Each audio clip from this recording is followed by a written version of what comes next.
sobre método estatístico, né? Então, dando continuidade à parte teórica, né, à parte introdutória sobre o mundo da estatística, certo? Vocês vão conhecer aqui um pouquinho aqui da teoria, de algumas apresentações, explicações, a lógica da coisa, para a gente não ficar assim, sem entender o que a gente está fazendo, na sala de aula. Né? Então, vamos lá. É um método estatístico, né? É uma pesquisa científica para que se possa desfrutar dos resultados obtidos com um grau aceitável de confiabilidade. É necessário que a metodologia estatística seja seguida em todos os estágios de seu desenvolvimento. Então, vamos lá. Uma coisa que eu quero, assim, pregar para vocês ferrenhamente, assim, mas ferrenhamente mesmo, tá? É imprescindível, pessoal. Todo cálculo que a gente vai fazer, toda estatística que a gente vai fazer em relação a algo, a um estudo, ela tem que ter um grau aceitável de confiabilidade, né? Eu disse, não confie em mim, não precisa confiar em mim, mas confiem nos meus cálculos, porque os cálculos, eles vão ter um grau de confiabilidade. O professor não tem, não, mas o cálculo tem, certo? Então, se prendam a essas informações como parâmetros, como eu já vou falar futuramente, já tenho dito, para a tomada de decisão.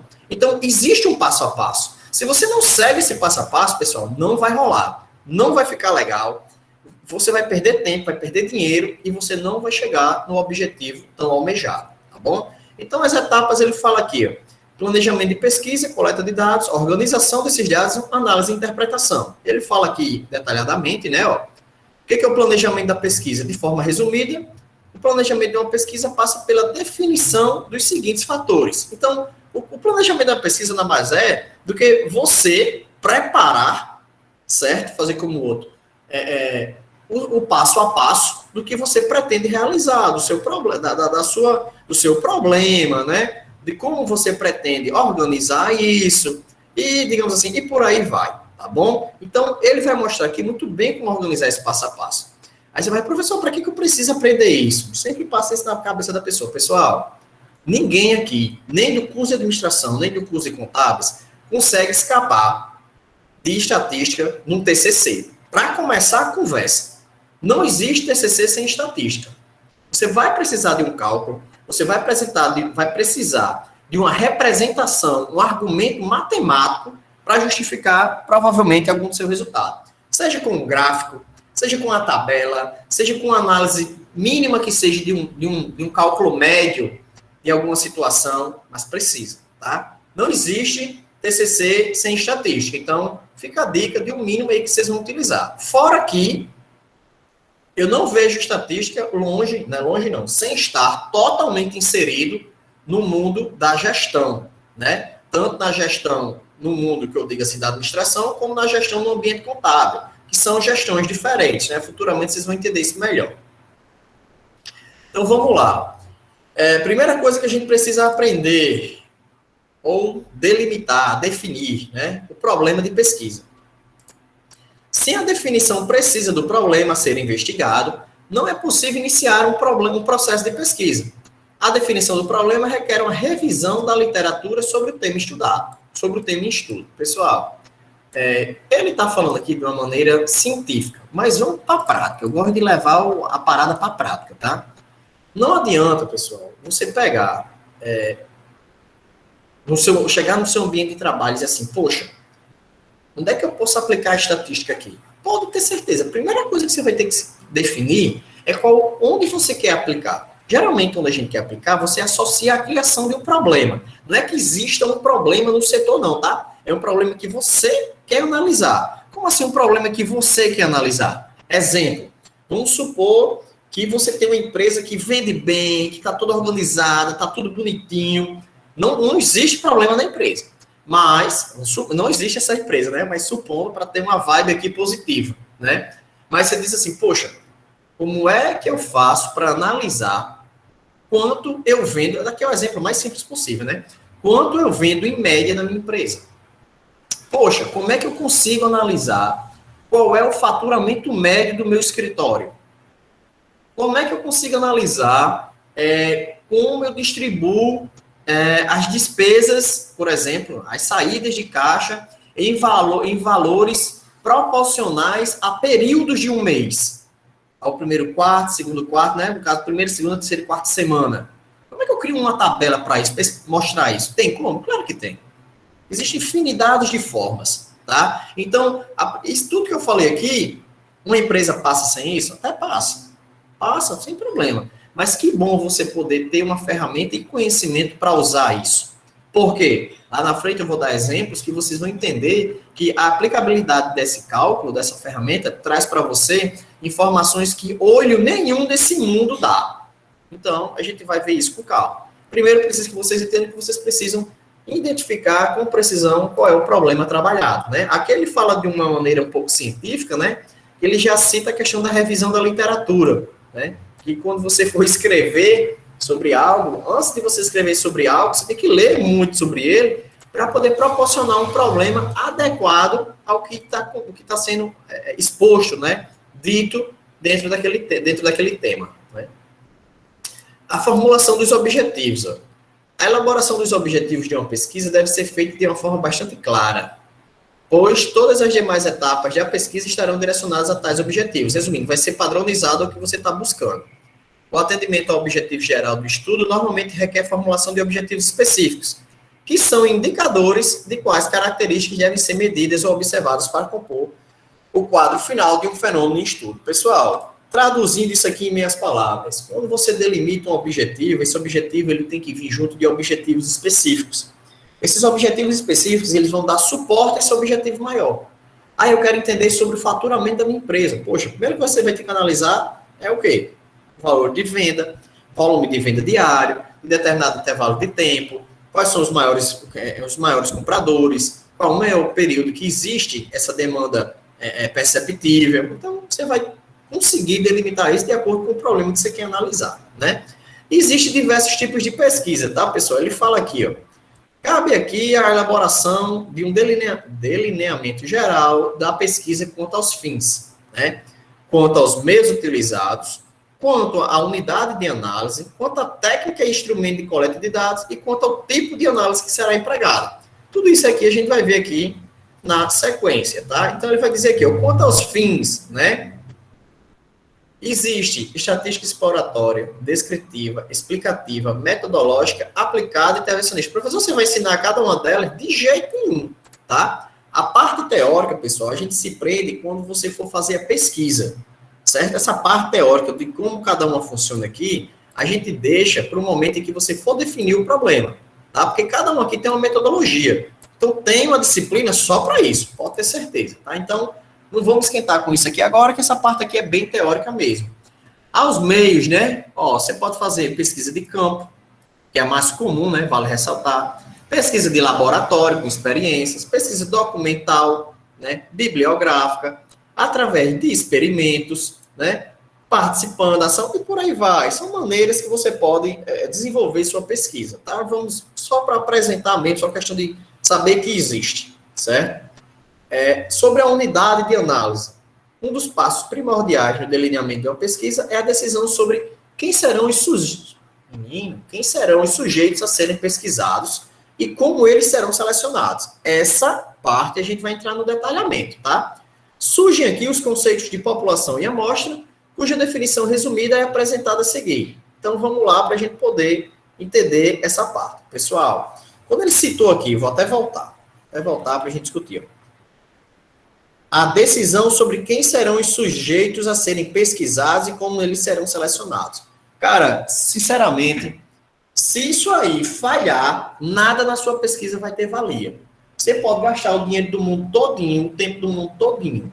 Se você não comprovar, se você não provar que a maneira como você decidiu quem seria pesquisado e como essas pessoas que seriam pesquisadas foram escolhidas, cara, vem uma dor de cabeça aí para você gigante, certo? Então, muito cuidado, eu vou ensinar as maneiras mais utilizadas, né? As mais comuns, mas nada que não possa ser mesclado, nada que não possa ser aprimorado, tá? Existem infinidades, como vocês viram aqui, formas e formatos de pesquisa, né?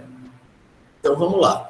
Duas coisas que eu preciso que vocês aprendam aqui, pessoal, impreterivelmente. Se vocês não aprenderem aqui, isso aqui, a nossa conversa vai ficar difícil em alguns momentos, tá? Então, são conceitos básicos, certo? Mas que ele cita aqui de uma importância gigantesca, tá? Primeiro fator que eu preciso, primeiro conceito que eu preciso que vocês absorvam, né? O que é população? Antes de ler isso aqui, a primeira coisa que a gente lembra de população é o quê? A população de uma cidade, né? A primeira coisa que a população de um estado, a população de um país. É quase essa vibe, mas não vai rolar nessa ideia, tá? Vamos entender aqui como é que ele vai trabalhar a situação. Eventualmente, também podemos chamar ela de universo. Vocês vão encontrar vários livros que vai chamar a população de universo. Eu mesmo chamo muitas vezes. É um conjunto de elementos, aí aqui ele dá exemplos, né? Ó. Podem ser empresas, pessoas, produtos, etc. Né? Mas vamos sem ler isso aqui. Ó. É o conjunto de elementos portadores de pelo menos uma característica em comum, sobre os quais se deseja obter informações e para os quais desejamos que as conclusões oriundas da pesquisa sejam válidas. Então, vamos usar esses exemplos aqui, tá? Quando ele cita assim, ó, é um conjunto de elementos, vamos lá, um conjunto de empresas que tem pelo menos uma característica em comum. Ah, eu quero analisar as empresas ceramistas do Açu. Dá para analisar? Dá para analisar. Quem é o conjunto? Quem é o universo? Todas as cerâmicas do Vale do Açu, tá? Então, a população, ela se refere a um conjunto mensurável, tá? Geralmente pode ser imensurável, mas na maioria das vezes mensurável, que existe a capacidade de contagem, né? Que a gente consegue definir em totalidade esses indivíduos. Eu cito aqui, por exemplo, a questão das empresas, né? Ah, eu quero fazer uma pesquisa sobre o volume de tijolos produzidos no Vale do Açu. Quem são as empresas? A quantidade de empresa vai ser a população. Por que vai ser a população? Porque vai ser o todo, né? Vai ser o público todo escolhido, selecionado para análise, tá? A pessoas, como é que a gente pode usar o exemplo de pessoas? Vamos dar o exemplo aqui dessa sala de aula. Nesse momento, deixa eu ver quantas pessoas tem aqui. Nesse momento a gente tem 30 pessoas online. Ah, eu quero fazer uma pesquisa sobre a cor dos olhos das pessoas que estão nessa sala de aula. Quem é a população? As pessoas que estão aqui online, né, nesse momento. População se refere ao todo que vai ser estudado. Eu estou estudando o quê? A cor dos olhos. Quem é o total que está sendo estudado? Os 30 alunos, as 30 pessoas nessa sala de aula, tá? Quando ele se refere a produtos, por exemplo, eu quero fazer uma análise, uma pesquisa sobre o padrão de qualidade das cadeiras de uma determinada loja. Lá tem mais de 100 cadeiras à venda. Eu quero fazer uma pesquisa sobre elas. Então, o que é que está sendo analisado? Os produtos, né? Então, exemplo, as 100 cadeiras que estão à venda em uma loja, eu vou fazer uma pesquisa sobre, por exemplo, suas atribuições, né? Por exemplo. Então, é mais um exemplo. Aí, quem é a população? Todas as cadeiras que estão ali, naquela loja, né? Não é a cadeira do mundo, é daquela loja que você vai estar fazendo o estudo. Então, existe a ideia de que a população vai estar associada a um conjunto total, a uma totalidade do que você está analisando. Ah, professor, eu posso analisar o quê? Qualquer coisa, tá? Qualquer coisa. Você define um grupo e a totalidade daquele grupo vai ser, né? A população que vai representar, tá? Então, eu quero fazer um levantamento sobre os meus clientes, né? Eu quero saber se meus clientes estão satisfeitos com minha prestação de serviço, por exemplo. Aí você vai e pensa, poxa, quem é minha população nessa pesquisa? A totalidade dos seus clientes. Ah, professor, eu não tenho conhecimento sobre a totalidade dos meus clientes. A gente vai entrar aqui nesse novo ponto, que é a questão da amostra, tá? Geralmente, a maioria das vezes, conhecer uma população não é fácil, tá? Por exemplo, a gente pode imaginar aqui a situação. Imagina que você resolve fazer um levantamento, né, uma pesquisa sobre o fluxo de pessoas que entram na sua loja. Você faz assim, poxa, eu acho que eu consigo contar. Será? Né? Aí vem a questão, você consegue parar todos os minutos do seu dia para saber exatamente quantas pessoas entraram na sua loja, ou então vamos piorar, quantas pessoas passaram em frente à sua loja, é impossível, né? Então, vão surgir algumas situações que a contagem da população é impossível, certo? Não dá para mensurar, tá? Vai continuar sendo a população? Vai. Quem é a sua população? O número de pessoas que passou em frente à minha loja. Qual é a quantidade? Não sei. Continua sendo o seu objeto de estudo, continua sendo o âmbito total, representando a totalidade, só que é um número que você não consegue identificar, tá bom? Então, você pode supor, mas ter uma precisão não vai rolar, né? Bem complicado. Então, a população vai representar esse todo, certo? Na sequência, ele fala aqui de amostra, né? Toda vez que fala de amostra, somente de amostra de perfume, né? Aqueles perfumes pequenininhos que o povo dava a gente no meio da rua, né? E representa muito parecido com isso. Porque a amostra vai ser o quê? Olha o que ele fala. Um subconjunto finito de unidades elementares, os participantes, extraídos de uma população segundo critérios de representatividade. Para ser representativa, a amostra tem que possuir as mesmas características da população de origem. Pode ser obtida por métodos probabilísticos ou não. Eu explico já esse finalzinho aqui, tá? Então, o que é que eu espero, o que é que eu preciso que vocês entendam sobre a amostra? Pessoal, a amostra é uma parte do todo. Se a gente for lembrar lá de perfume, quando a gente recebia lá aquelas amostras grátis, é o quê? Era uma pequena parte de um todo que seria o perfume, né? Por exemplo. Então, vamos usar aqui o exemplo da sala. A gente tem 30 pessoas na sala. Aí eu vou e digo assim, ó, eu quero aplicar um questionário de 100 perguntas. Agora, imagine eu ter que estudar o resultado, analisar o resultado de 100 perguntas de 30 pessoas, são 3.000 respostas. Rapaz, dá trabalho demais. Não tem condições. A primeira coisa que vem na nossa cabeça é isso. Então, ao invés de analisar as 30 pessoas que estão aqui, que eu vou identificar como a população dessa aula online, né? Então, o que eu penso? Vou selecionar uma amostra. O que é uma amostra? Um subconjunto, uma parte da população, uma parte desse total. E vou aplicar esse questionário. Aí vou e digo assim, tá bom, eu vou selecionar 30% da sala de aula. Tem 30 pessoas, 30% aí vão ser 9 pessoas. Eu vou selecionar 9 pessoas. Você fala, 9 vezes 100 aqui, tá? Acho que eu consigo analisar essas questões, né? No caso dela, vai ser 30.000, né? 100 questões vezes 30 pessoas, peço até desculpa, né? O resultado era outro. Então, 30.000. Então, seria impossível. Então, nesse caso aqui, poxa, eu acho que eu consigo analisar o resultado dessas 9 pessoas. Então, como é que eu vou definir quem são essas 9 pessoas? É a próxima coisa que a gente vai definir, que a gente vai aprender, tá? Primeira coisa agora que a gente precisa entender. População é o todo, a amostra é um subconjunto, uma parte desse todo. Aí você vai estar se perguntando aí, professor, por que você definiu 30%? Não existe uma regra, pessoal, assim que... Como é que eu posso falar sem ser grosso, né? Que lhe obrigue, né, a determinar um percentual elevado, tá? Porque pensem junto comigo. Imagine agora que eu vou fazer uma pesquisa aqui com vocês e nessa pesquisa eu digo assim, rapaz, eu tenho 30 pessoas para ouvir. Só que eu não tenho tempo, cara, não tenho tempo, estou cansado, não tenho dinheiro para ouvir 30 pessoas.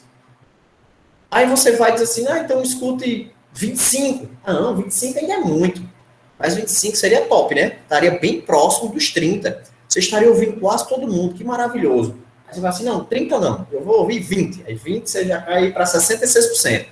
66% ainda é bom, é um valor, é uma quantidade boa, é mais da metade, você está ouvindo uma boa quantidade de pessoas, seria ótimo. Você faz, não, cara, fui para a ponta do lápis aqui, impossível ouvir 20 pessoas. Vou ouvir 10 vai dar 33% aí.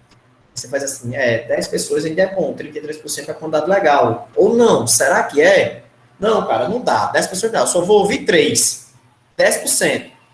Aí assim, onde é que eu quero chegar com isso? Quanto maior o número, o tamanho, peço desculpa, quanto maior o tamanho da amostra, maior será o grau de confiabilidade da sua pesquisa. Vocês se lembram, quando vocês... É engraçado. Depois que você começa a entender estatística, você começa a ter nojo do que vê na televisão. A televisão olha para você e faz assim, na rádio, tanto faz, né?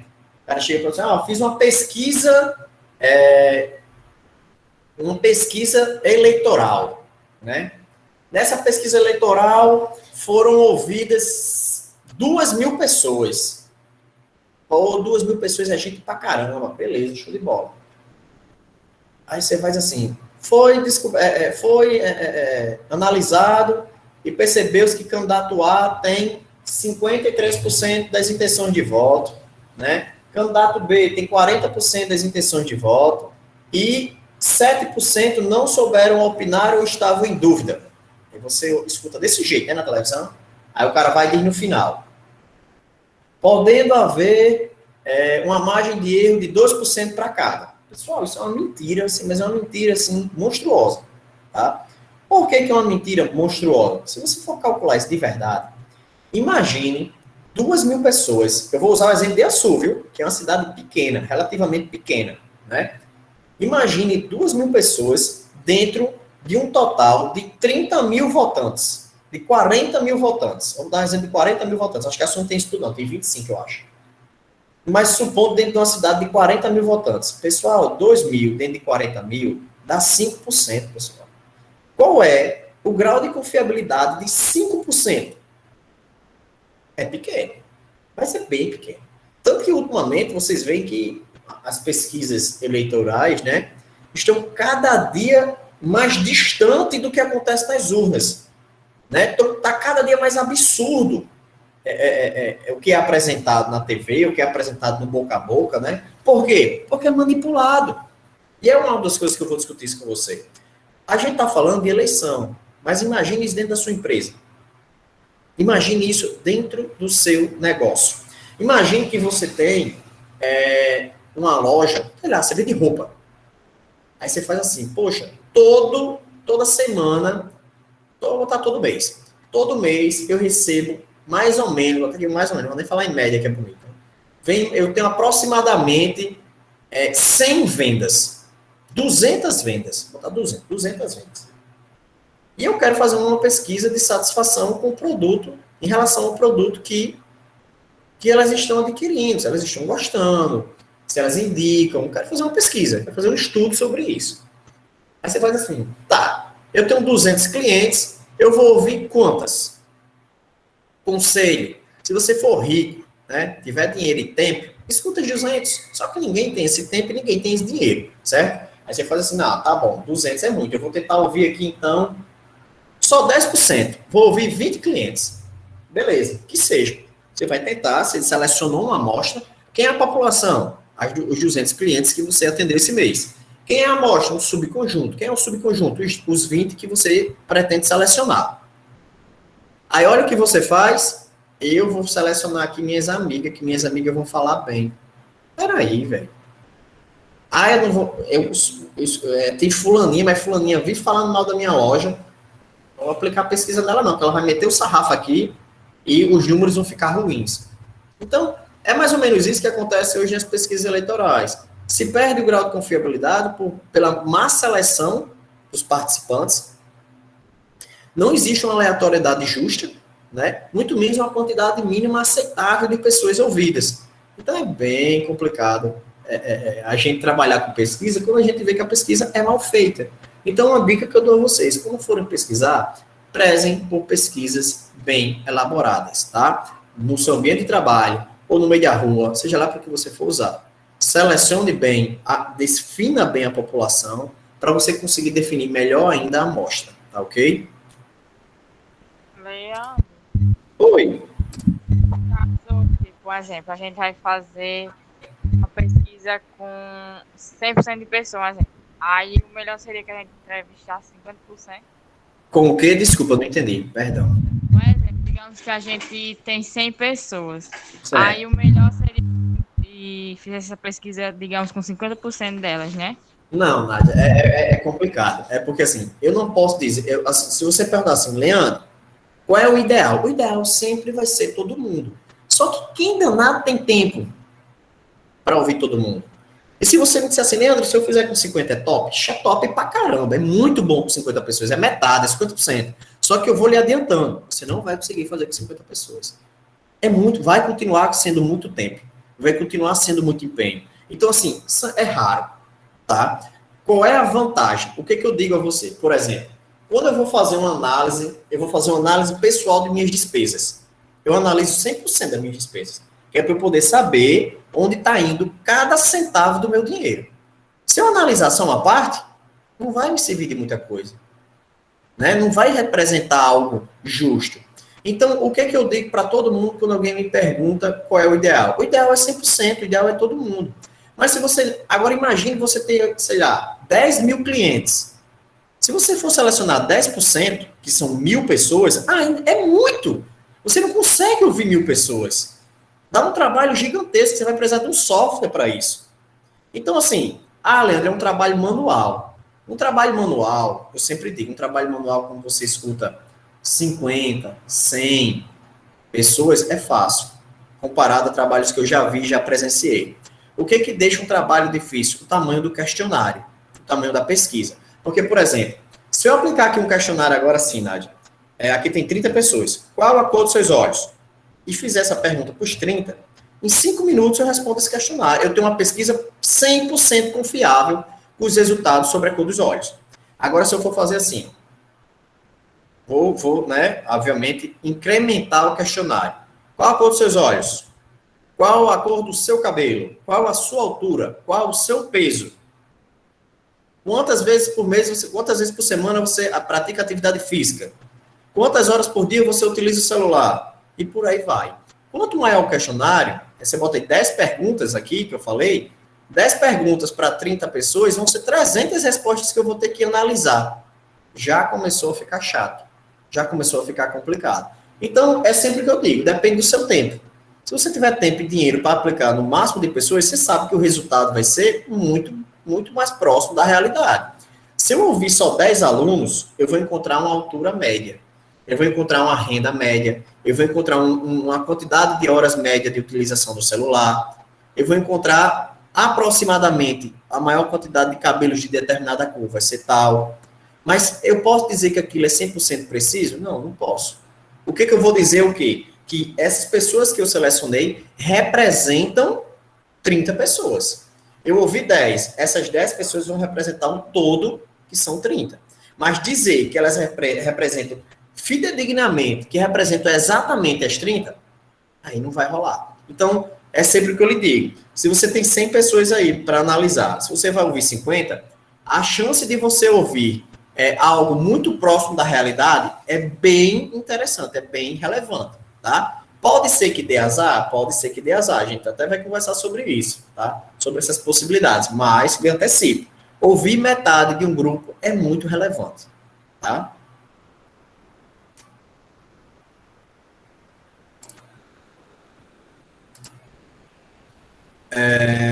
Vamos lá. Ele vai falar aqui 4 tipos de amostragem, né? Vocês vão aprender essas 4 aqui agora, tá? Amostragem simples, sistemática, estratificada e por conglomerados, certo? Existem as amostragens não aleatórias, tá? Acidental por acessibilidade, intencional ou por julgamento, por cotas ou voluntária. Aí você faz assim, professor, quais são as melhores? Sem dúvida, essas 4 aqui são muito mais justas à sua pesquisa. Mas adivinha o que é que o povo faz? Não aleatório. Aí eu vou mostrar aqui como é que significa, como é que funcionam essas técnicas, para que daqui para frente vocês possam prezar e até mesmo questionar quais são, né, as técnicas, as metodologias que estão sendo aplicadas na extração da amostragem. Mas, professor, por que você está conversando comigo sobre isso? Porque, como eu falei aqui há pouco, analisar uma população em um todo é muito difícil. Então, a gente sempre vai tentar analisar partes desta população, né? Que a gente vai chamar de amostras. Então, primeira técnica aqui, né? Ó. Amostragem casual ou aleatória simples. Este tipo de amostragem é equivalente a um sorteio lotérico. Na prática, essa amostragem pode ser realizada numerando a população de 1 a N. No caso, N seria o último elemento, né? O número máximo aí que você teria na população. Se for 100, N vai ser 100. Se for 1.000, N vai ser 1.000. A quantidade de pessoas que tem como um todo ali. E sorteando-se.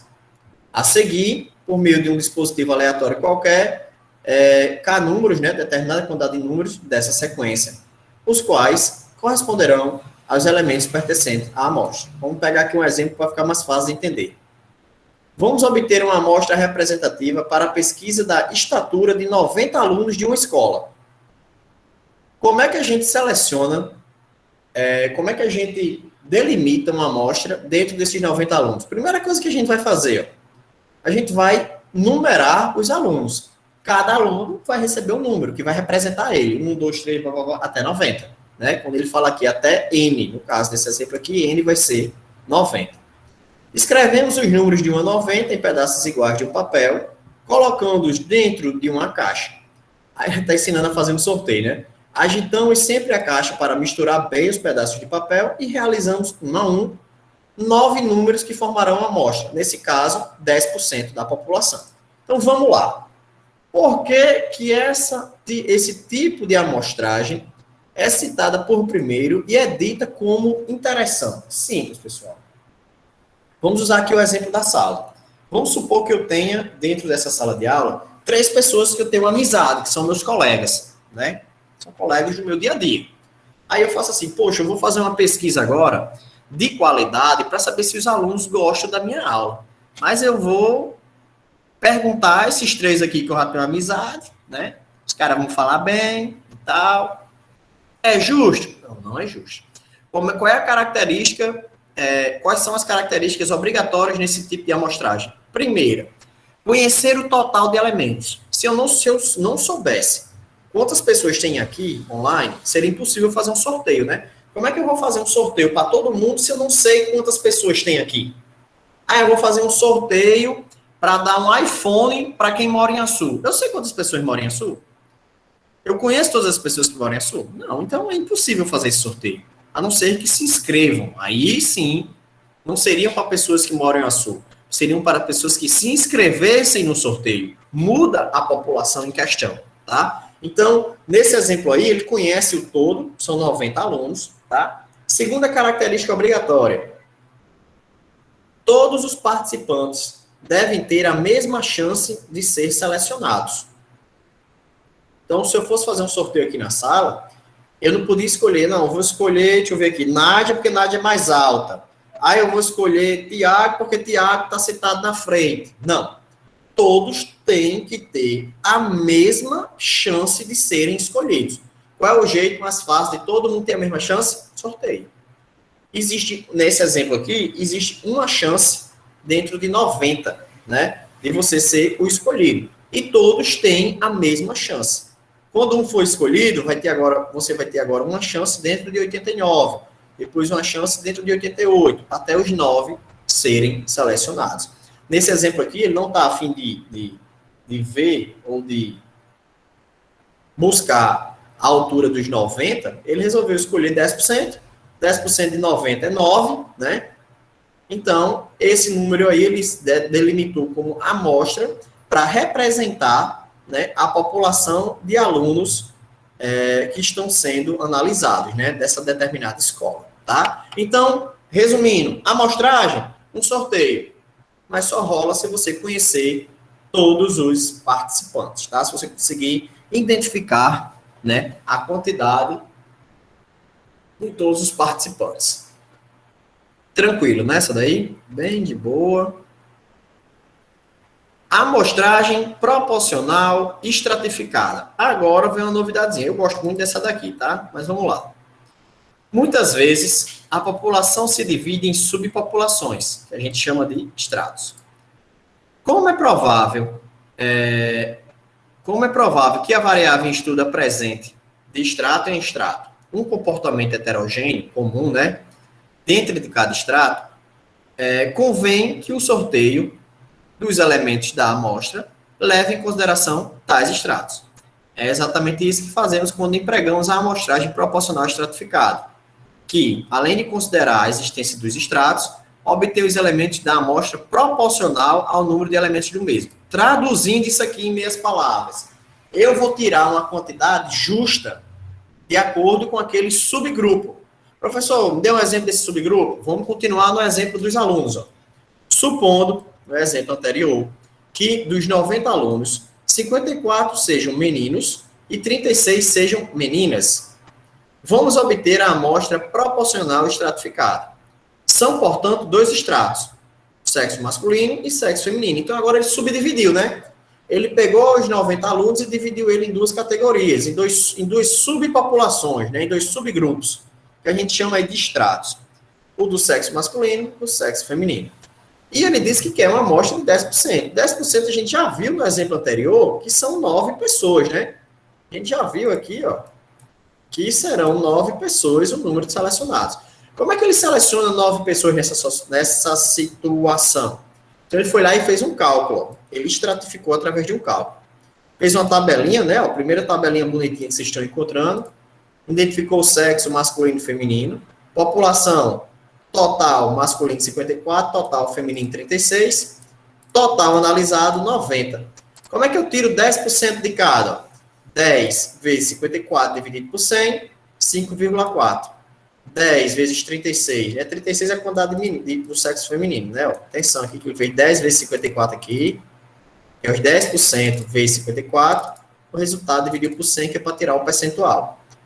36 vezes 10, ó, 36 vezes 10%, né? Vezes 10, na verdade, dividido por 100, que é para tirar o 5 percentual, vai dar 3,6. E aqui ele usou critérios de arredondamento, né? Ó, abaixo de 5, você vê que ele arredondou para baixo, né? Ele arredondou 5,4, ele arredondou para 5. E 3,6, como é igual a maior a 5, ele arredondou para 4. Né? 5 mais 4 aqui totaliza os 10% da amostra, um total de 9 pessoas. Então, ele vai dizer aqui o seguinte: numeramos os alunos de 1 a 90, do mesmo jeitinho, sendo que de 1 a 54 corresponde aos meninos, e de 55 a 90, as meninas. Então, ele vai tirar 5 números entre 1 e 54 e vai tirar 4 números entre 55 e 90. Ele até exemplifica aqui os resultados. Ó. 28, 22, 53, 18, 03. São os números sorteados para os meninos. 57, 90, 80 e 56 para meninas. Professor, como é que esse tipo de situação é utilizado, pessoal? Esse tipo de situação, ela deveria, né, principalmente ser utilizada na questão que eu falei há pouco tempo, das pesquisas de intenção de voto, né? Pensem junto comigo, acho que vocês vão concordar. Imagine que está sendo feita uma pesquisa para prefeito de nossa cidade. Eu lhe pergunto, todo mundo sabe onde é que existe o maior volume de voto. Você acha que é só chegar ali no centro, escolher 100 pessoas avulsas e você tem uma pesquisa? Você pode até fazer. Mas é justo? Justo a gente sabe que não é. Por quê? Porque ela não representa de uma forma que vá trazer uma abrangência, por exemplo, de todos os bairros. As 100 pessoas que vocês vão ouvir não vão ser todas de bairros, digamos assim, divididos por volume. Como assim, professor, por volume? Qual é o bairro que tem mais gente? Vamos supor, né, que no Frutilândia tenha, bem distante da realidade isso aqui, tá? Tenha 1.000 moradores, 1.000 votantes. E no Feliz Açu tenha 500. Você vai pegar 100 de cada? Não tem lógica. Então, o que a amostragem estratificada propõe? Que você tire pequenas partes proporcionais. Supondo que você vai tirar 20%. 20% de 1.000 lá do Frutilândia, você vai ter que ouvir quantos votantes? 200. Lá no Feliz Açu, você vai ter que ouvir quanto? 20% de 500 vai ser o quê? 100, não é verdade? Então, não é a mesma quantidade. Ele estratificou e proporcionou isso. No ambiente de trabalho, vamos supor que você tem aqui um estoque gigante. Pode só substituir, ao invés de ser 100.000 pessoas, fossem 1.000 eletrodomésticos. Ao invés de ser 1.000 pessoas no Frutilândia, fossem 1.000 eletrodomésticos. Ao invés de serem 500 pessoas no Feliz Açu, fossem 500 móveis. Adianta você pegar 100 móveis e 100 eletrodomésticos para fazer uma análise de qualidade desses produtos? Não adianta. Tá? Eu quero fazer uma análise nas vendas de cada produto. Vou pegar 100 eletrodomésticos e 100 móveis. Peraí, não vai rolar. Não vai representar fidedignamente. Então, o que a gente precisa? Estratificar. É tirar proporcionalmente, né, a quantidade de pessoas que vão, ou pessoas, ou itens, ou empresas, seja objetos, produtos, né, ou empresas, seja lá o que for, proporcionalmente. Eu quero fazer, pronto, dá o exemplo da cerâmica novamente. Eu estou dando esse exemplo da cerâmica porque eu presenciei uma pesquisa assim, tá? No Vale do Açu inteiro, aqui em todas as cidades ao redor, tinham tipo 120 cerâmicas. O cara não tinha como ouvir 120 cerâmicas. Mas também não tinha como ouvir uma de cada cidade, porque não era justo. Por que que não era justo? Pô, tem cidade que tem 10, 15 cerâmicas. Eu vou ouvir só uma em cerâmica de lá? Só uma? Não dá. Então, lembre-se, cada tipo, né, cada método de amostragem, ela tem uma característica e tem situações que ela não vai se encaixar. Né? Tem situações que não vai dar para fazer. Por quê? Porque não bate. Não vai ficar justo. Então, o interessante é que você busque deixar de forma justa essa amostragem, né? Tanto que se preze pelo sorteio, pela aleatoriedade, mas também se preze pela proporção, tá bom?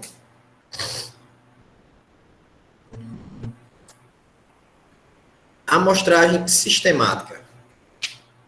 Deixa eu ajustar isso aqui um pouquinho. Gente.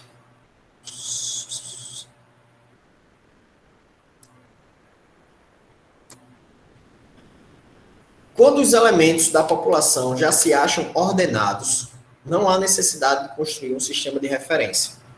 São exemplos os prontuários médicos de um hospital, os prédios de uma rua, as linhas de produção e etc. Nestes casos, a seleção dos elementos que constituirão a amostra pode ser feita por um sistema imposto pelo pesquisador. A esse tipo de amostragem denominamos sistemática. Exemplo. Imagine que em uma linha de produção de uma fábrica, podemos, a cada 10 itens produzidos, retirar um para pertencer a uma amostra de uma produção diária. Neste caso, estaríamos fixando o tamanho da amostra em 10% da população. Então, assim, cuidado nesse exemplo aqui de amostragem sistemática. Por quê? Essa ordem aí, ela pode ser forjada. Como assim pode ser forjada? A gente fez uma visita, acho que faz uns 2 anos isso. Fui com a turma do curso de administração visitar a Esterbon, em Natal. Aí a Esterbon, ela produz sorvete, casquinha de sorvete, água mineral, tipo uma infinidade de produtos, né? Aí eu fui e perguntei, lá tem uma linha de produção, meu Deus, gigantesca, muito, muito boa, por sinal. Eu fui e questionei, como é feito o acompanhamento do padrão de qualidade da casquinha de sorvete? Ela fez, mostrou. Ela me informou no dia que ela produz, em média, na época, né, isso fazem alguns anos já, foi bem antes da pandemia, foi mais ou menos 6 meses antes da pandemia, foi mais ou menos isso. Na época, ela disse que produzia 40 mil casquinhas de sorvete por dia.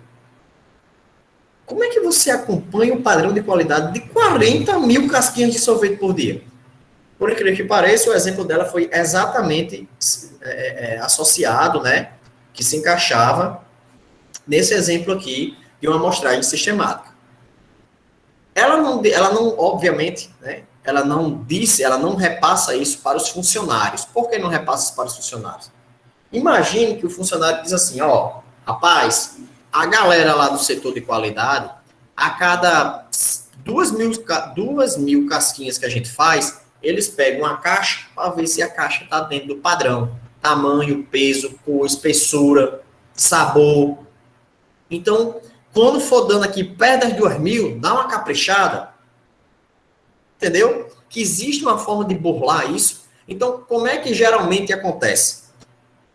É escolhido um número aleatório, certo? Por exemplo, número do início de contagem. Sei lá, vou dar o exemplo que ela me deu lá, né? Lá, ela tirava a cada, se eu não me engano, a cada 3 mil, era a cada 4 mil casquinhas, caixa de casquinha que saía, ela tirava uma. Mas ela não dizia que era o 3 mil. A primeira seria 3 mil.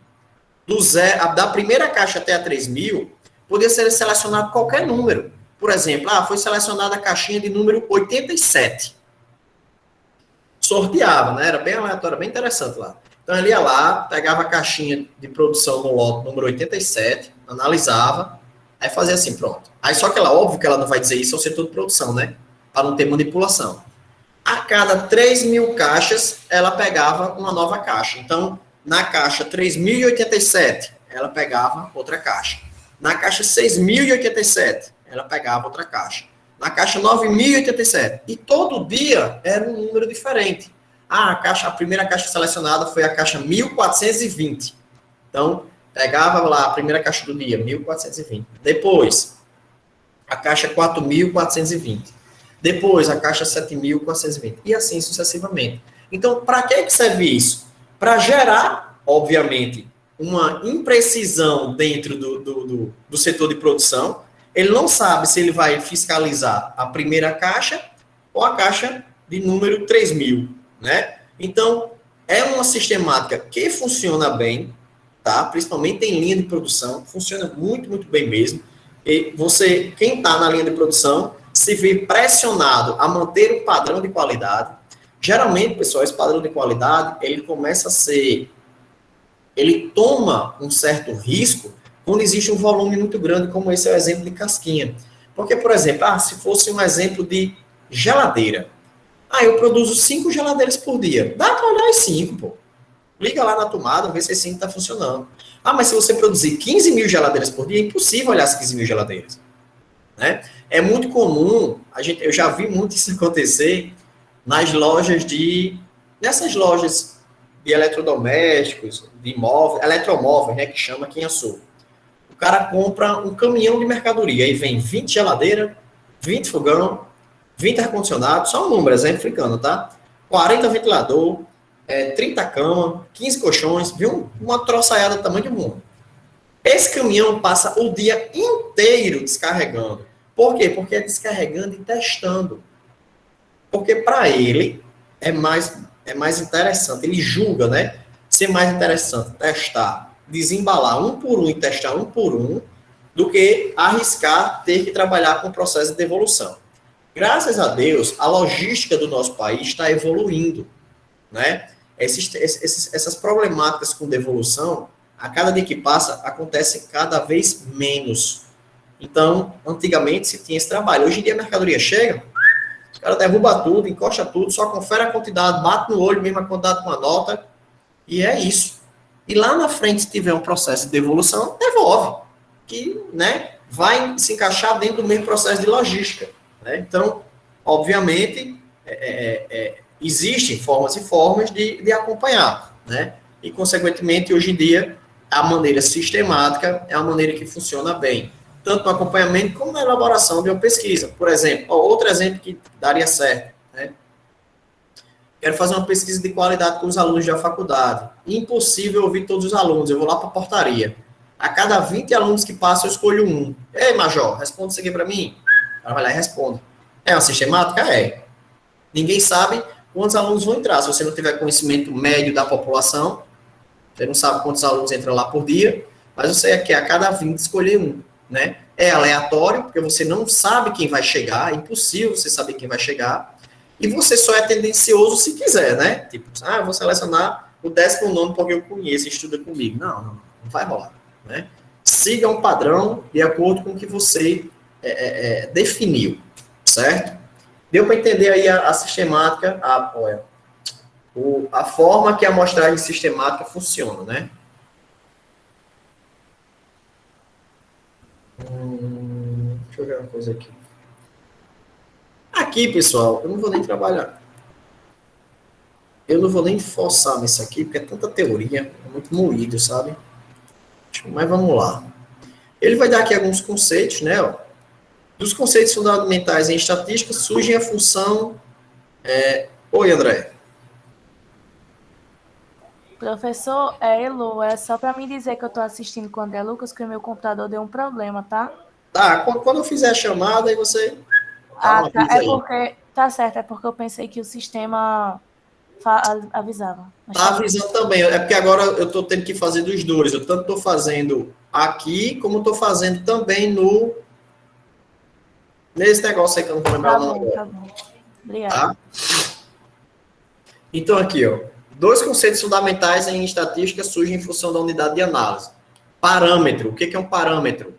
Uma característica numérica estabelecida para toda a população. É o fator em comum, né? É o que você vai usar como base para todos. Estimador. Uma característica numérica estabelecida para uma amostra. A diferença. Um é para a população e outro para a amostra, né? O tipo de processo estatístico, né? De abordagem. É definido também como função desses conceitos. Existem dois tipos aqui que ele cita. O censo. né? O que é o censo? É a avaliação direta de um parâmetro pela observação de todos os elementos de uma população. Então, assim, no caso que eu estava falando aqui dos 30 alunos aqui na sala, se eu ouvir todos os alunos, a minha resposta vai ser o quê? Um censo, tá? Porque todos foram ouvidos, todos os elementos da população foram ouvidos. Se for uma parte, estimação é a avaliação indireta de um parâmetro, através de um estimador, observado em uma amostra, com base no cálculo de probabilidade, que isso aqui vocês vão aprender a fazer. Então, assim, censo, quando você avalia o todo; estimação, quando você avalia uma parte, né? Quando você avalia uma amostra, certo? Técnica de instrumento de coleta de dados. Aqui é pesquisa, tá, pessoal? Ele vai dizer que é para fazer entrevista, né? É questionário, é análise visual, né? Geralmente ele vai associar aqui, 90% do que ele vai falar aqui é sobre elaboração de entrevista, formulário, questionário, tá? Então, não vamos perder muito tempo nisso. Isso aqui eu acho que a maioria de vocês já conhece, já entende. Não entendeu o quê, André?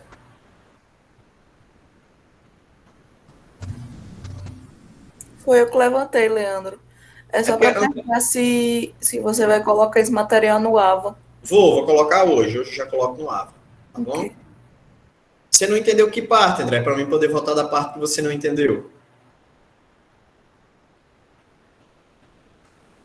Qual parte da questão anterior? Essas 4 aqui? Parâmetro, censo, estimação?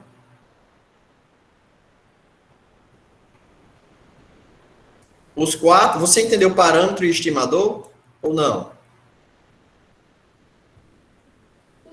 Não. Então vamos lá. O que é parâmetro? É o resultado, é o que é aplicado, é uma característica de uma população. É quando você analisa todo mundo.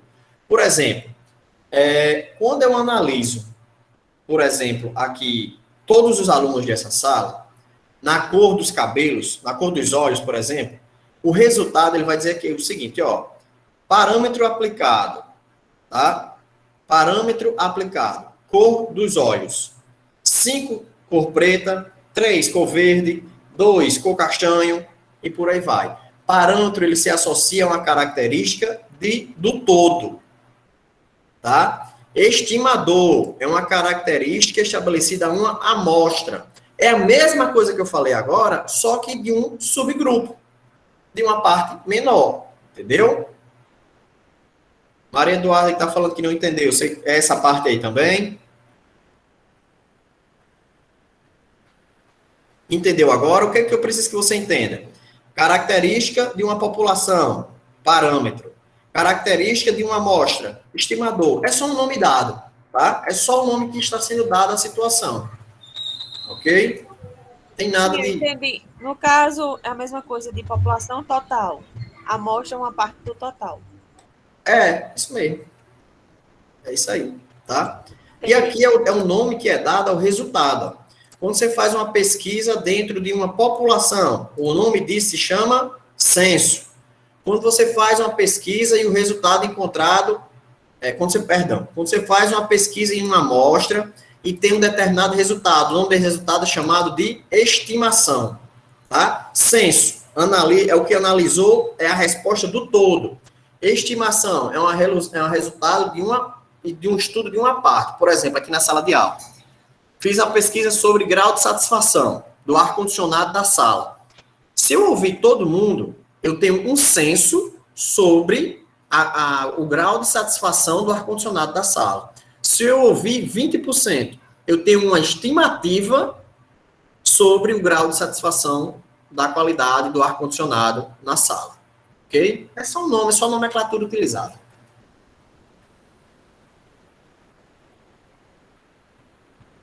Mas qualidade de verdade, segurança e garantia é só na Husky Refrigeração, viu? Pode anotar. Aqui ele vai falar sobre coleta de dados, certo? É aquele lá que eu falei há pouco tempo. Vamos ver por etapas, é melhor. Isso aqui é mais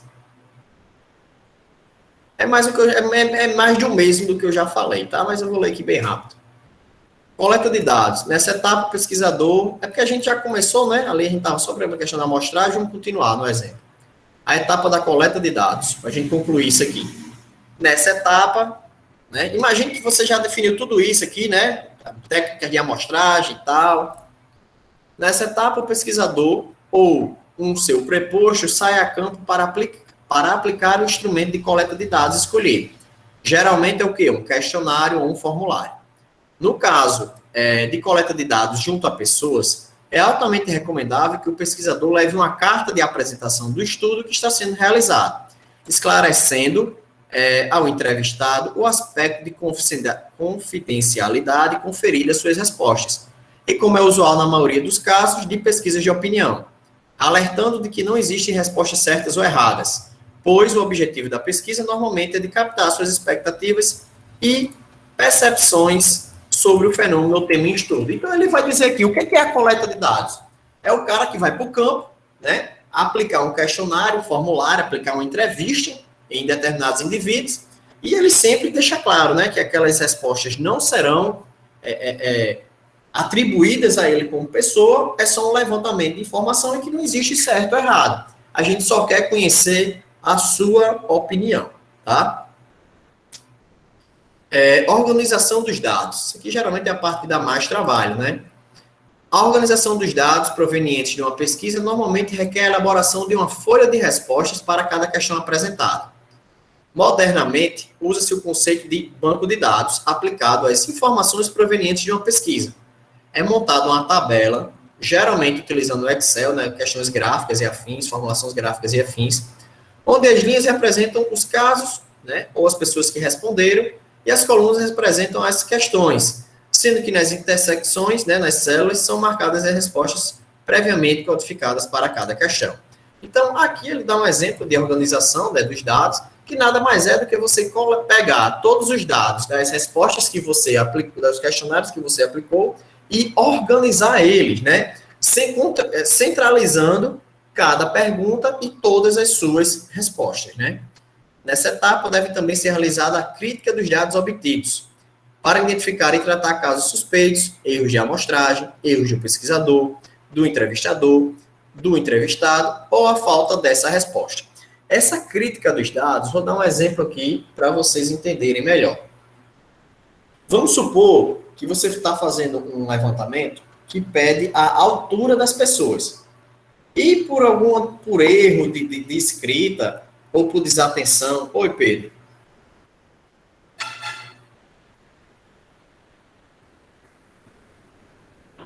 Foi sem querer aqui, Léo. Tá, tranquilo.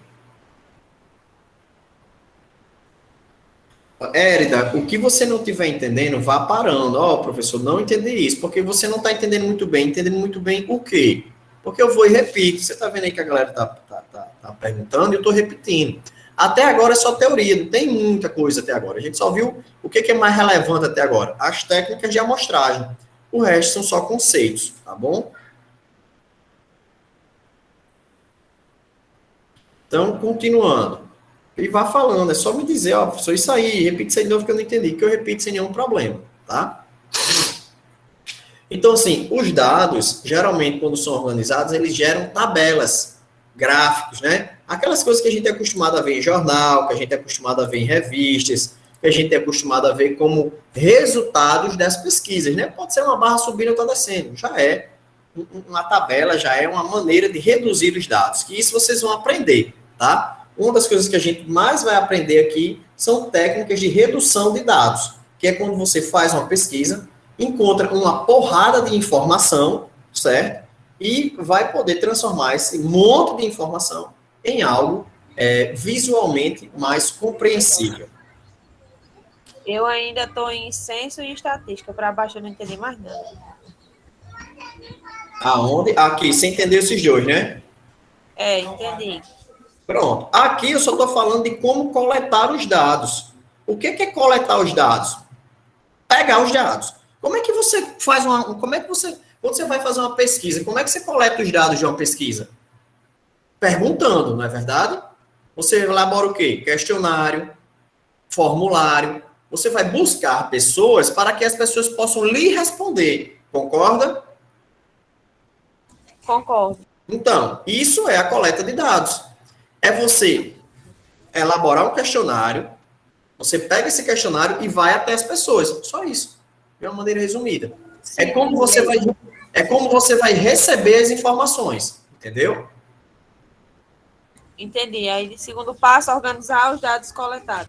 Isso, perfeitamente. Como é que a gente organiza isso? Tem diversas formas. Excel, manualmente, né? A ideia da organização é o quê? Vamos imaginar a seguinte situação. Vamos imaginar que você fez um questionário com 3 perguntas. Cor dos olhos, altura e peso. E você fez isso para as 30 pessoas aqui da sala. O que você vai fazer agora? Você vai organizar as respostas. Como é que você organiza as respostas? Você pega as respostas da cor dos olhos das 30 pessoas. Quando você ouvir, aí você vai separar. Como é que você vai separar isso? Deixa eu montar aqui um exemplo. Vamos para a prática. Vou botar na prática que vai ficar mais fácil de você entender o que é essa organização. Oi, André. Professor, então não seria dividir as pessoas de cores, exemplo, azul, verde, é assim? Sim. Deixa eu mostrar aqui agora. Tudo depende do questionário. Deixa eu mostrar aqui um exemplo para vocês, para ver se fica mais fácil de vocês assimilarem a organização dos dados. Vou fazer aqui um exemplo de uma pesquisa, tá? Vou ver se está aparecendo aqui para vocês. Pronto, apareceu aqui o Excel para vocês, tá?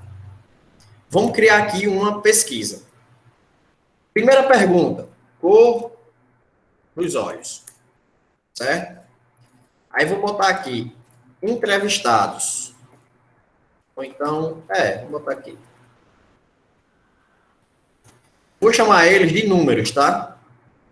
Vai ficar mais fácil aqui de associar. Do Pedro, Paulo, José, Maria, mas vamos botar números para ficar mais fácil.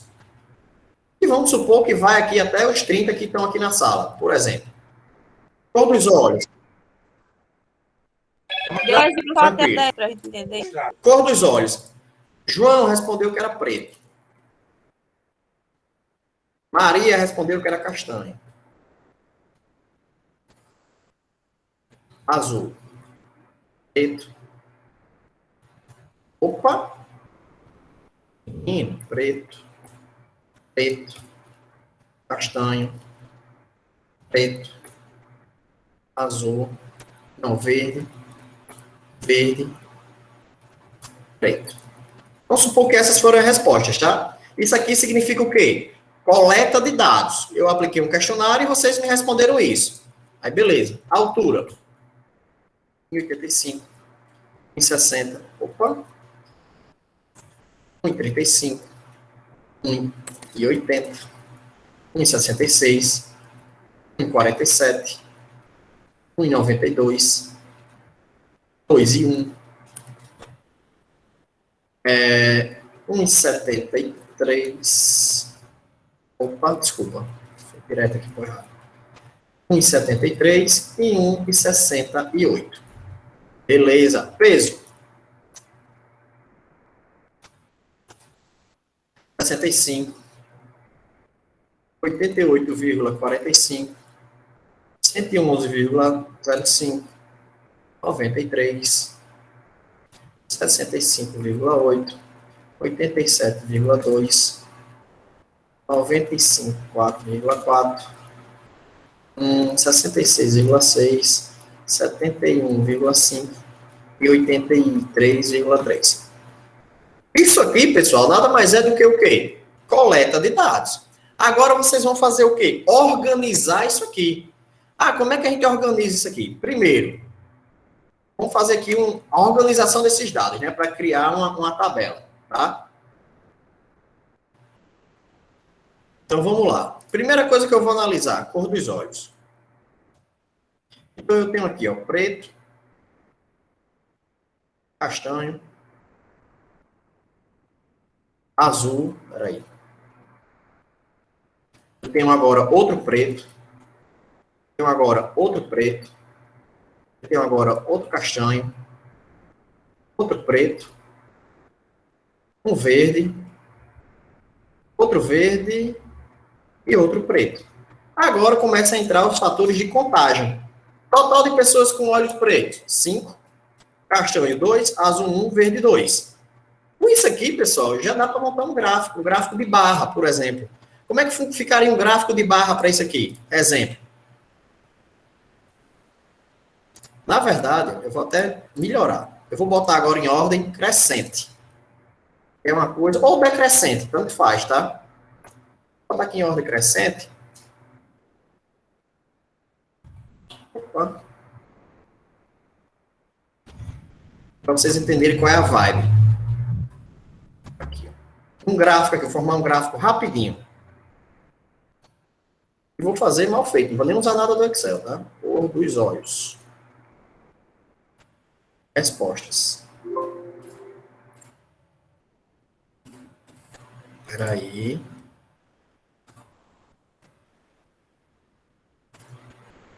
Azul. Verde. Eu não sei que cor é castanho. Agora, para achar um castanho aqui vai ser foda. Vamos botar esse aqui que representa o castanho. 3, 4, 5. Preto.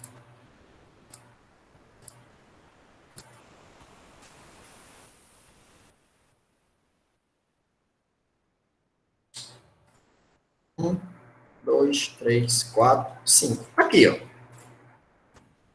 Isso aqui, mesmo que obviamente estranho e mal feito, é um gráfico. Tá? Onde é que estão as etapas aqui, voltando lá para o que a gente trabalhou? Coleta de dados, isso aqui. Organização dos dados, isso aqui. E aqui a gente ainda vai selecionar, né? Ó, falta organizar a altura. Como é que a gente organiza a altura? Com certeza, ó. C, Ctrl V. Vou copiar isso aqui. E eu vou ensinar essa técnica, obviamente, futuramente. Mas em organizar do menor para o maior. Aqui, ó. Deixa eu ver se ela vai. Não foi, que pena. Porque ele só pega aqui. Assim ele vai. Aí.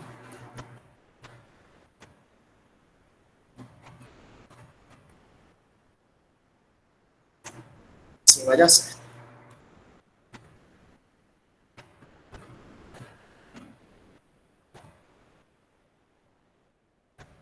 Agora vai. Vou selecionar aqui.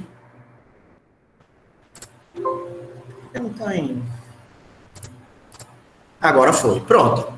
Primeira coisa que a gente identificou. A altura dos indivíduos. A menor vai de 1 a 35 a 2 metros e 2. Só que se a gente for fazer, por exemplo, uma tabelinha dessa daqui, vai ficar feio pra caramba, né? Para digitar, um tem 1,35, um tem 1,2. Então, vou fazer um cálculo rápido aqui, ó.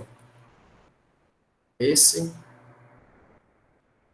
Esse. 67 só. Dividido aqui para.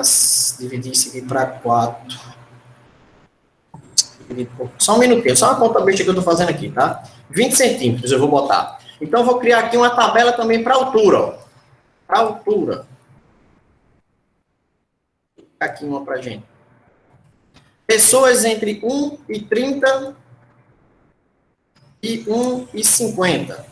Tem quantas? Aí a gente vai contar aqui, ó. Tem 2.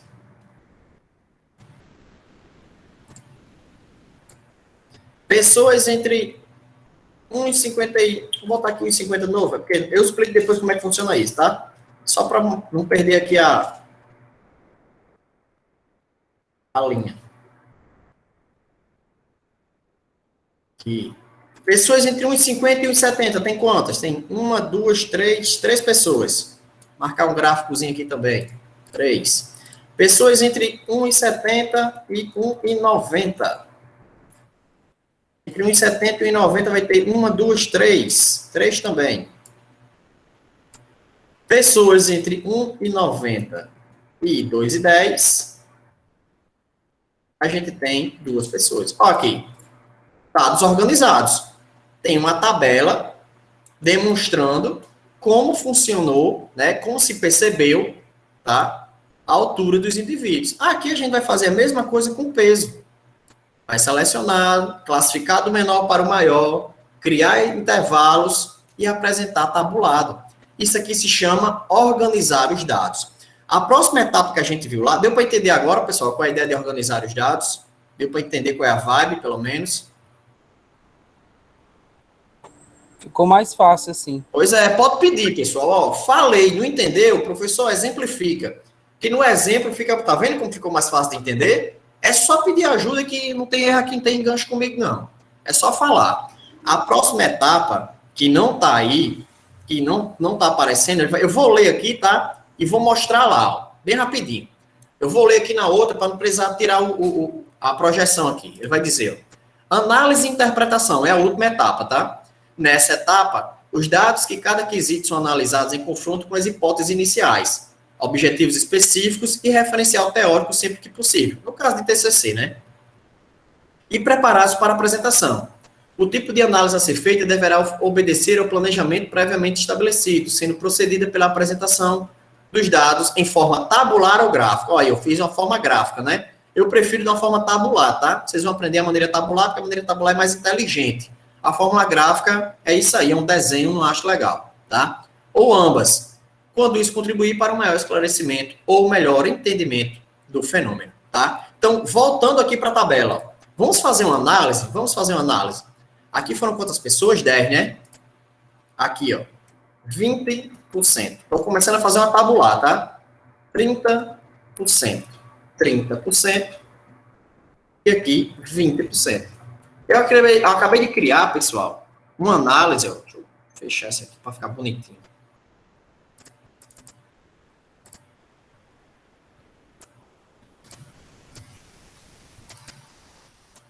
Eu acabei de criar aqui uma tabelazinha que onde você botar, qualquer cristão na face da Terra consegue entender que...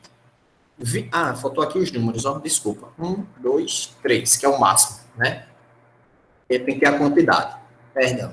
Então, a gente percebeu o quê? Ó? Que 20% das pessoas tem entre 1,30 e 1,50, que representa um total de 2 pessoas, né? Mas aqui está 3, mas poderia ser 300, 200, 100, né? Criar essas escalas. Aqui a gente tem 10 números, mas poderiam ser 1000, né? Então, só para vocês terem uma ideia do tamanho que podem ser os exemplos. Então, a gente sabe o quê? Ó? 30% das pessoas analisadas têm entre 1,50 e 1,70. Total de 3 pessoas. 30% das pessoas têm entre 1,70 e 1,90. Isso aqui é o quê? Análise e, digamos, interpretação, né, do conteúdo. O que a gente pode falar aqui de relevante? 60% de todas as pessoas que eu vi tem entre 1,50 e 1,90. Provavelmente a altura média dessas pessoas vai ser, sabe quanto? Vamos fazer um cálculo da média aqui, ó. A média deu 1,70. 1,70 exatamente, ó. A média desse público é de 1,70. Vocês vão aprender a calcular isso, tá? Então, em média, esse público que foi ouvido, né, que fez parte da pesquisa, tem 1,70 m. Dá para calcular a média aqui? Não dá. Por quê? Ó? Isso aqui é uma variável qualitativa. Eu vou explicar o que é uma variável qualitativa, tá bom? Mas aqui, ó, não tem como calcular uma média aqui, a não ser que você associe valor, não tem como associar. Mas nesse caso aqui dá no peso do mesmo jeito. Vamos calcular a média do peso aqui, ó. Média do peso, 82 quilos. Em média, essas pessoas que foram entrevistadas têm 82,630 gramas. Está calculado. São informações relevantes. Dá para fazer uma tabelinha igual a essa, dá para fazer uma tabela igual a essa. Certo? É só classificar, ordenou, criou a tabela. O que é análise? Análise é visual. Aqui, ó, vamos criar uma proporção. Aqui são 10, né? Aqui deu 50%. Aqui deu 20%. 20%. E 10%. Aqui a gente pode falar. Metade do público ouvido possui olhos pretos. 50%. Isso é interpretar. Só que isso aqui é uma interpretação simples, grosseira, que eu estou fazendo aqui, né? Conversando com vocês de boa. A gente pode fazer isso em qualquer ramo, em qualquer linha de trabalho, em qualquer coisa que vocês imaginar, na face da Terra, dá para aplicar esse tipo de situação. Deu para entender, pessoal, quais são as etapas? Então, assim, ó, a primeira etapa, eu vou usar esse exemplo aqui, ó, a etapa, resolvi fazer uma pesquisa a qual identificasse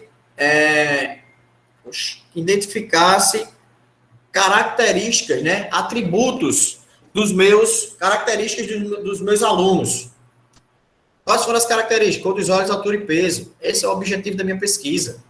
Está aqui o resultado da minha pesquisa. Resultado que analisa a altura, resultado que analisa a cor dos olhos. Tá? Depois que você define o objetivo, você faz um planejamento. Planejei como quero fazer meu questionário. Está aqui meu questionário. Depois que eu planejei meu questionário, eu inventei o quê? Coletei os dados. Como é que eu coletei os dados? Com uma entrevista. Depois eu fiz o quê? Organizei os dados. Está aqui, organizei, tabulei os dados. Depois que eu organizei os dados, eu fiz o quê? Uma análise.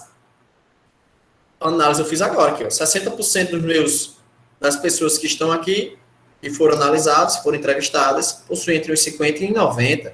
A gente tem uma média de 1,70 de altura. 50% dos entrevistados possuem olhos pretos, mais da metade. Então, é essa vibe aí que eu quero que vocês absorvam dessa situação, ok? Deu para entender agora, né? Quais são as etapas direitinho? Acho que agora rolou. Rolou. Show de bola.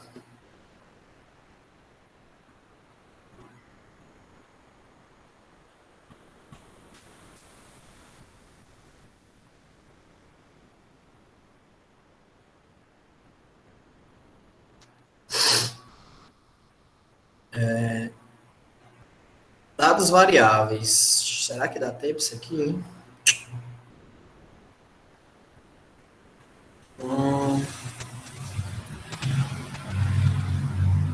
Acho que dá. Vamos tentar aqui. Se não der, eu repito na próxima aula. Não tem problema. Leandro, Oi. tem esse slide no AVA? Não, eu vou botar hoje. Vou botar tudo isso hoje no aula. Ok? Hoje, Beleza. então vamos lá.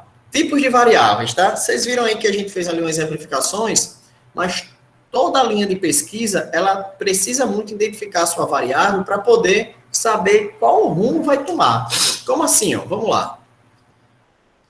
Constata-se que a escolha do processo a ser utilizado na descrição ou na análise dos dados estatísticos obtidos depende da natureza de cada variável envolvida. Você viu que lá naquele exemplo que eu dei, teve um que deu para fazer um cálculo percentual bonitinho e tal, calcular uma média. Ali já não deu para calcular, não existe como calcular a média entre a cor dos olhos. É impossível, né? Então, torna-se necessário, então, conhecermos como identificar e distinguir os tipos de dados possíveis e suas unidades de medida. Então, quanto à natureza, existem dois tipos de variáveis, qualitativa e quantitativa. E elas vão se subdividir, tá? Então, primeiro vamos entender o que é cada uma. O nome aqui em si, você já vê que meio que fala por si, né? Vamos ver o que é a variável qualitativa. Não tem significado quantitativo. Resumindo, não pode ser associada à quantidade, embora se possa usar números para rotular ou identificar alguns casos. Os resultados possíveis da observação do fenômeno ou características são expressos por atributos. Então, assim, variável qualitativa vai ser associada ao quê? A um atributo, a uma característica do indivíduo, certo? Naquele exemplo passado, a cor dos olhos é o quê? É um atributo, né? Então, ele dá aqui alguns exemplos de variável qualitativa. Sexo, masculino ou feminino, não é um número, não é uma quantidade. Cor dos olhos, azul, preto, verde, não é uma quantidade. Religião, católico, protestante e afim. Estado civil, solteiro, casado, divorciado, né? Profissão, professor, vendedor, por aí vai. Então, você vê que tudo isso aqui é classe social, classe A, B, C, sei lá, cursos de faculdade, e por aí vai, tá? Então, você vê que tudo isso aqui são atributos, são características que o indivíduo pode receber, tá bom? Da quantitativa, é o contrário. Quando os resultados, da observação da variável são expressos em números, né? Como a gente viu lá, a altura e viu o peso, né? Ó, normalmente acompanhados por uma unidade de medida. Então, vai estar aqui, exemplo, peso, 20 quilos. Altura, 1,80 m. Salário, R$ 1.500. Idade, 35 anos. Vendas, R$ 1.200 em vendas. Custo, R$ 1.800 de custo. Então, assim, percebe-se na variável quantitativa a direta associação a quantidades, tá? Então, qualitativa, atributo, quantitativa, quantidade, certo? Só que elas vão se subdividir, ó. Variáveis qualitativas possuem dois tipos, nominal, né, ou categórica, e ordinal, que é por ordem, por sequência, né? Então, vamos lá. Como é que fica mais fácil de entender? O que for qualitativa e possuir ordem, se possuir sequência, vai ser ordinal. O que não possuir sequência vai ser nominal. É a maneira mais simples de entender. Então, vamos lá. Não possuem ordenamento nem hierarquia. Os valores assumidos constituem meros rótulos, nomes, né, identificações das categorias, e não permitem comparações entre si. Sexo, masculino e feminino. Tem algum desses dois que vem à frente? Melhor ou maior? Não existe. Religião, do mesmo jeito, não existe comparação. Estado civil, não existe uma sequência. Regiões, também não. Norte, sul, nordeste, são só um atributo. Modelos, cursos. Então, é uma característica que não possui uma sequência, uma ordem. Então, enquanto nesse outro aqui, ó, possui, né? Ó, as observações podem ser ranqueadas ou ordenadas em função da quantidade possuída do atributo ou por preferência. Permite comparações, né? Mais que, menos que, né? Que geralmente é mais utilizada. Por exemplo, classe social, pobre, rico, milionário, existe uma sequência. Cargo, assistente, coordenador, gerente, diretor, desempenho, péssimo, ruim, bom, regular, né? Ótimo, existe uma sequência. Escolaridade, ensino fundamental, ensino médio, ensino superior, pós-graduação, não é verdade? Mestrado, doutorado. Então, existe uma sequência nessa variável, né? Na quantitativa, ela pode ser discreta ou contínua. O que vai representar discreta ou contínua? Eu vou passar mais uma dica, né? Quando o número não pode ser fracionado, é discreta. Quando o número pode ser fracionado, ela vai ser contínua. Exemplos. Número de alunos. Tem 30 alunos aqui. Poderia ser 30,4 alunos? Não poderia. Tem que ser um número inteiro, né? Número de mulheres. Aqui tem 6 mulheres. Não, existe 6,4 mulheres. Não existe 6,4 mulheres. Ou é 6 ou é 7. Não é verdade? Então, não pode assumir número fracionado. Minha fábrica produziu 150 peças. Não tem como produzir 150,14 peças. Não existe. Tem que ser um número inteiro. Número de defeitos. Foram detectados 4 defeitos. Não existe 4 defeitos e meio, né? E por aí vai.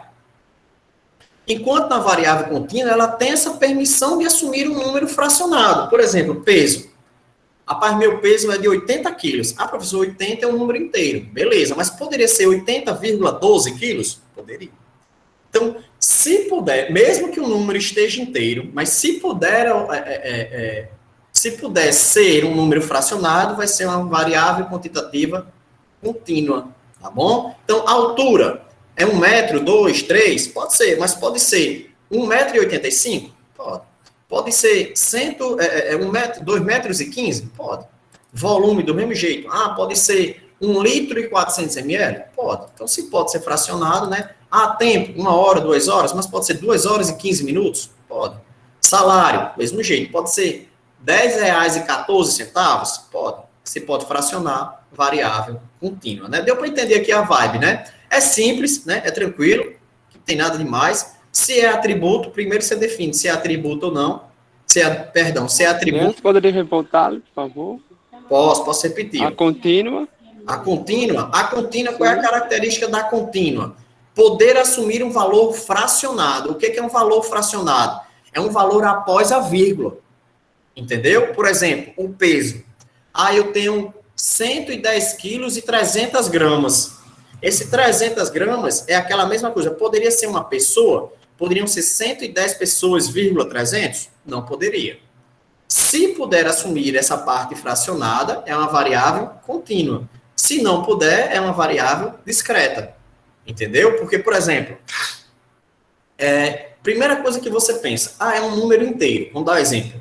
Qual a duração da aula? A duração da aula será de 3 horas. Mas 3 horas é um número inteiro. Sim, mas a resposta poderia ser um número quebrado, como a gente fala, né? Um número fracionado, um número quebrado? Pode. Pode ser 3 horas e 15 minutos? Pode. Pode ser 2 horas e 50 minutos? Pode. Entendeu? Então, o que é a variável contínua? É o número, o resultado que pode ter o quebrado, que pode ter uma parte fracionada. Entendeu? No caso, seria decimal, né? Também. Isso, decimal, perfeito. Decimal, isso mesmo. Ok? É exatamente isso, tá? Então, pessoal, hoje é só essa parte aqui, a gente praticamente acabou a teoria, né? A gente tem aqui uma partezinha aqui só para concluir.